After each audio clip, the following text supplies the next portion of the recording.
नमस्ते प्रणाम। आज रउआ सबके हम एगो हल्दी गीत सुनावे जातनी। अच्छा लागी तो रउआ सब सुने। कहवा के तेल हउए कहाँ के हरदिया आजू सगुन उठे।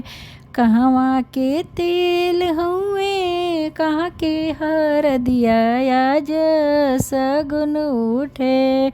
कवन पापा के बबुआ के होला चुमावन आजू सगुन उठे। कवन पापा के बबुआ के होला चुमावन आजू सगुन उठे। घर ही के तेल हउए घर के हरदिया आजू सगुन उठे। घर ही के तेल हउए घर के हरदिया आजू सगुन उठे। आपन पापा के बबुआ के होला चुमावन आज सगुन उठे। आपन पापा के बबुआ के होला चुमावन आज सगुन उठे। के लगावेला आँख में कजरवा आज सगुन उठे। के लगावेला आँख में कजरवा आज सगुन उठे। के लगावे माथे अंजुरी से तेल आज सगुन उठे। के लगावे माथे अंजुरी से तेल आज सगुन उठे।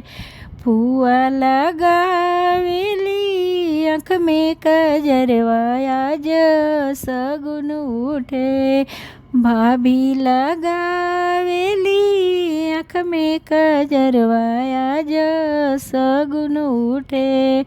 दीदी लगावस अंजुरी माथा पे तेल आजू सगुन उठे। मम्मी लगावस माथा पे तेल आजू सगुन उठे। के बजावेला के जे गावेला के बजावे आजू सगुन उठे।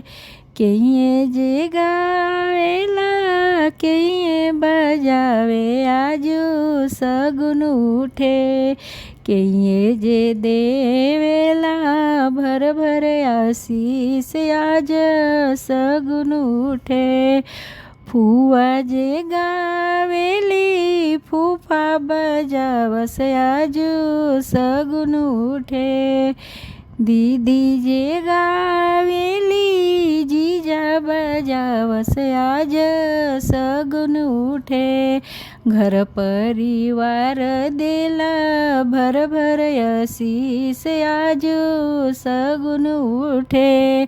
मम्मी पापा देले भर भर आशीष आज सगुन उठे।